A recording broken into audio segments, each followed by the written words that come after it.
Welcome to Coronavirus The Rundown. I'm Chris Stewart. Each day during this show, we're showcasing the unique impact coronavirus is having in American communities. We'll also help clarify the rush of headlines. Today, warnings about new cases and the economy. Worse this week. The Surgeon General says we can expect cases to surge over the next several days. Dr. Jerome Adams says young people aren't taking social distancing advice seriously and that it jeopardizes the effort to stop the spread. Dr. Adams says testing is a top priority. We absolutely want to make sure people who have symptoms who could be spreading it can get tested. Emergency declarations in progress in New York, California, and Washington state. We're at war. In a true sense, we're at war, and we're fighting an invisible enemy. President Trump says the states won't have to pay to deploy the National Guard and that he directed FEMA to supply those states with extra medical help. And the Fed helping out the markets. It says it'll buy as much government-backed debt it takes to keep the markets functioning. The Fed also launched new programs to help businesses of all sizes. The goal, it says, is to use its full range of authority to help Americans. And a global economic group that represents 36 major nations has a warning about the impact of coronavirus. The Organization for Economic Cooperation and Development says the fallout could last years. The group's Secretary General just wrote an op-ed that says the global economy appears to be headed for a prolonged downturn and that this could be bigger than the 2008 crisis. The Secretary says having several countries with low or negative economic growth will be a major hurdle. He says it will take a while to get economies going strong again, and that global recovery will hinge on a major recovery plan. Testing is a main part of the effort to contain the new coronavirus. Companies are working to get quick FDA approval for their tests. Maya Rodriguez is with one company that hopes to produce 1 million tests a week. As the coronavirus continues to spread and the need for more testing grows with it, labs across the U.S. are racing to get approval for their tests for COVID-19. The company Abbott is one of them. Abbott was able to get an emergency use authorization for a new test, molecular test for the SARS coronavirus 2. Researchers inside their Illinois lab created a test that can be used with the company's testing system called M2000 Real Time. That's key because the company says that system is already widely available in hospitals and testing labs around the country. These are in hospitals, academic centers, and this is where the test volume is. The speed in regulatory approval from the FDA for the test was unprecedented. The company says that normally it can take years to get a test approved. This one happened in a matter of weeks. Their testing system can run through 470 patient tests per day. This is a massive impact when you think about trying to get results back to the physicians. This is actionable information. Either a person's infected or they're not. 150,000 tests are now on their way to hospitals and labs in 18 states, including New York, California, and Washington, some of the hardest hit by COVID-19. The company plans to be producing 1 million tests a week by the end of the month.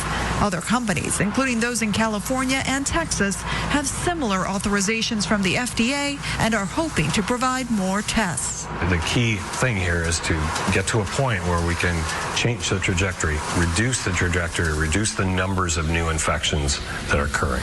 A change they hope might put a dent in the coronavirus pandemic. I'm Maya Rodriguez reporting.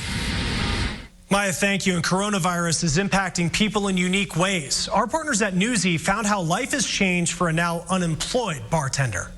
My name is Andrea De La Rosa. I live in Oakland, California, and I'm a bartender. I am now unemployed, as is my husband. And in general, we fear for our future together. Get the camera. I want to look at the camera. I realized that coronavirus could impact my life, but didn't really strike me as scary until my last bartending shift, when people were coming into the bar sick, coughing, sneezing.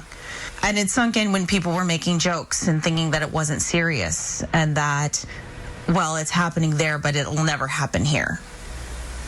I know that I have been exposed repeatedly And my life has been put in danger for so many weeks while I was working, and I had no idea. This isn't just me.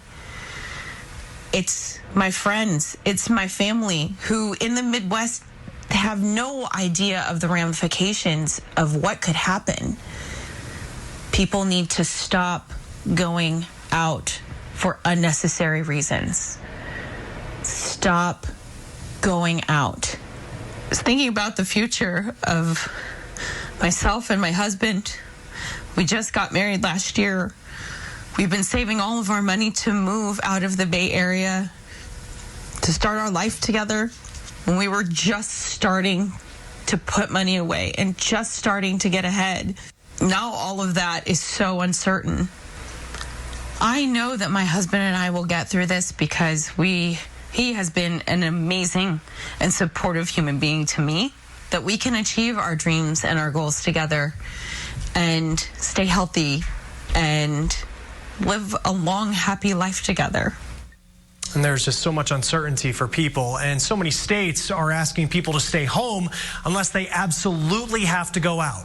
Now, it does have some people wondering if those steps are necessary. The recommendations come from the very top of our nation's health agencies. You've heard the term social distancing by now, where people keep separation between one another and try and spread out cases so they don't all hit the healthcare system at one time.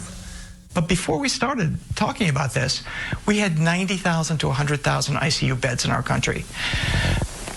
That is a capacity that could be easily overwhelmed if 500,000 or so people need care, and that's a possibility. The CDC says distance yourself and others if COVID-19 is spreading in your community. The virus is spreading mainly between people in close contact, about 6 feet, and through respiratory droplets when an infected person coughs or sneezes. It's important to maintain a balance while you're social distancing. Andrew Romas has advice for keeping your mental and physical health in check. Emotions run the gamut as many of us navigate unfamiliar territory. That uncertainty bundled with social distancing and what has probably boiled to cabin fever in most cases may be taxing, but mental health professionals say it's more important than ever to maintain structure. We've never had anything like this before. Psychotherapist Dr. Catherine Smerling, who is continuing to meet with clients where they practice social distancing. It gives us some kind of organization so you don't feel as though you have just been let out to sea and you don't have an anchor. Set a schedule, stay connected with loved ones, even start a new hobby. All tips that will allow you to control your day.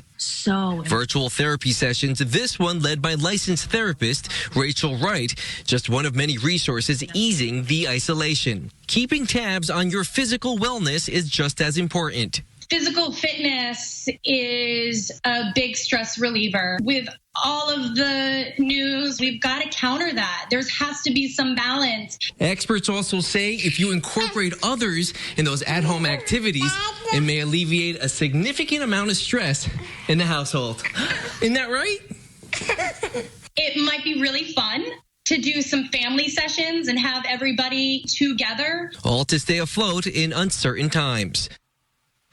Andrew, thank you. Now, coronavirus has put the Olympics on hold, when they might happen and what it means for the athletes who have been training so hard. And with many people working and learning from home, some easy ways to navigate an increase in screen time. It's terribly exciting. That's why we do it. An International Olympic Committee member says the Summer Olympic Games are postponed because of coronavirus. Dick Pound says the Games will probably be in 2021, but details are still being worked out. Japan's Olympic Committee says it's analyzing its options to see when it can make these Games happen. Japan and the IOC are expected to announce the next steps. President Trump says the U.S. will follow Japan's guidance. Now, for athletes, this is a tough one. As a professional heptathlete, you kind of give up your entire life just so that you can get better a little bit every day. But it's something that you love, then it's absolutely worth it. It would be really heartbreaking just because, I mean, this is a 10-year journey in the making. On top of that, athletes haven't been able to train, which means they wouldn't be in peak shape in July. Now, this is just a delay at this point, but the games have been canceled 3 times before. In 1916 because of World War I, and in 1940 and 1944 because of World War II. With so many people self-quarantining or working and learning at home, it will mean more screen time. You know, fitness and well-being in general are something we should all be thinking about. Common Sense Media does a lot of work on the topic of kids and technology, and it says that families need to pay attention to just how much time kids are spending in front of screens, whether it's educational or for entertainment. Also cherishing our family time while we have a little bit more of it, have those device-free dinners and have those device-free moments, because that kind of togetherness is what's going to get us through. The American Academy of Pediatrics recommends designating media-free times together. Now, there's no recommended screen time for adults, although Scripps medical research found adults spend 11 hours a day on average in front of screens. The effects are clear. It can damage several parts of the brain, and it can cause strain and pain on the eyes, upper body, and hands. It also can disrupt sleep and can contribute to isolation and obesity. Some schools are turning to online learning while schools are closed because of coronavirus. Annie Taylor's with the charter school making it happen and finding some benefits in the whole process.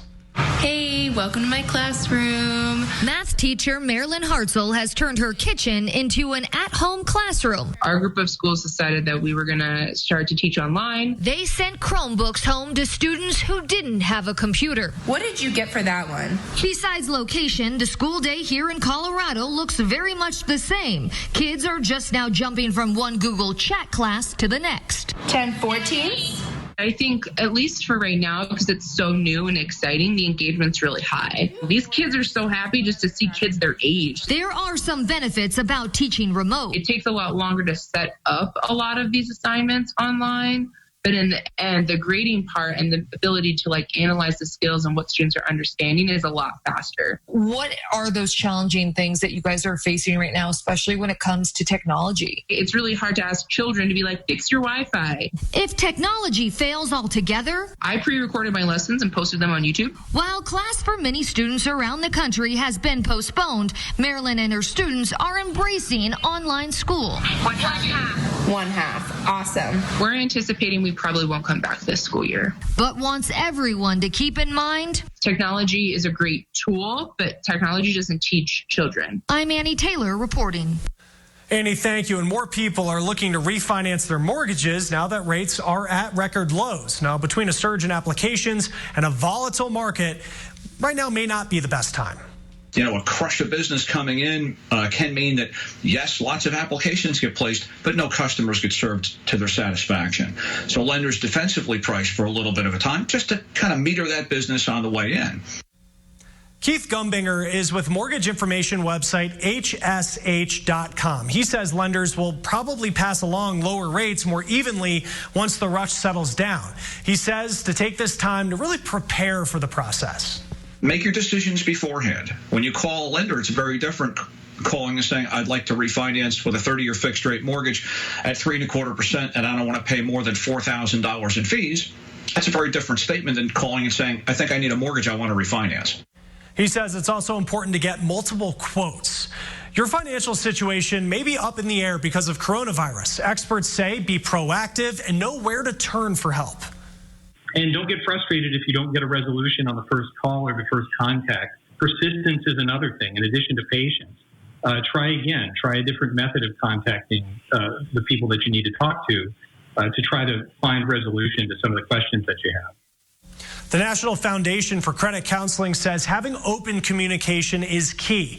It says it's also important to communicate with family and to have patience. You can find resources on nfcc.org.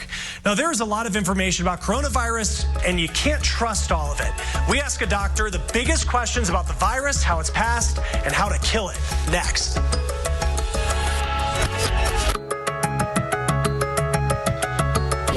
Nissan Altima.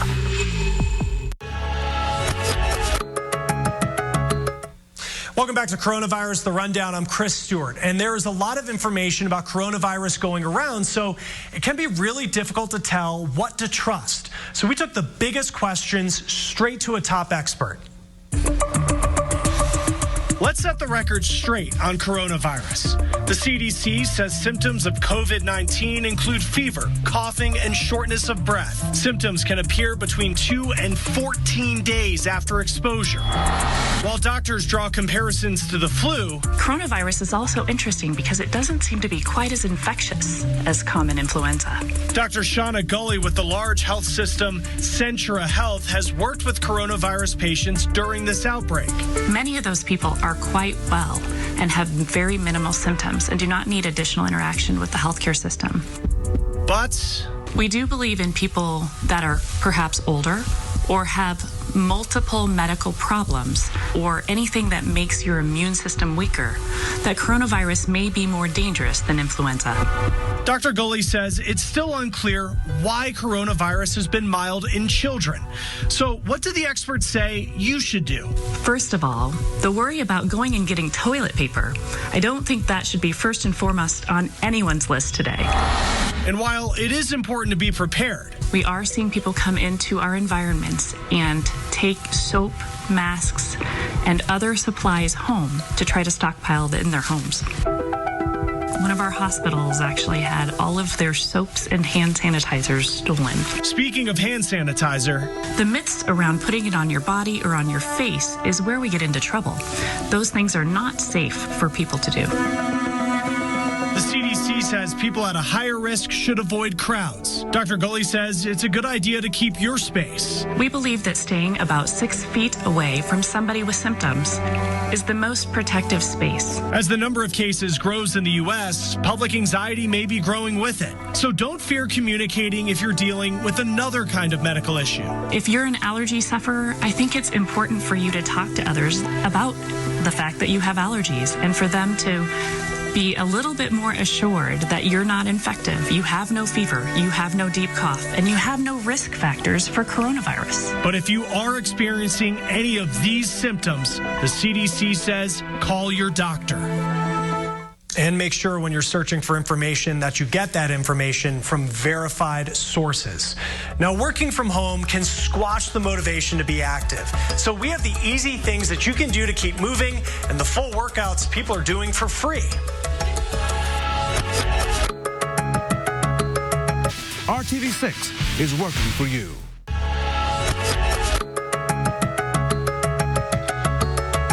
Welcome back. I'm Chris Stewart. Now, as coronavirus keeps so many people home all day and so many gyms are closed, fitness experts say it is still so important to keep moving. Now, on a regular day, let's face it, if we weren't in this situation, you might walk around the office or maybe on your commute, walk to work. But we live in a different situation right now. Living and working from home can keep that activity low. A fitness trainer who's been doing it for 30 years says standing up once an hour, that's a good start. For people who want a little bit more, in-home workouts are really popular right now. So we're going to do the step arm raise turn, all to the right. I'm stepping onto my right foot, lifting my right arm, and then turning to the right.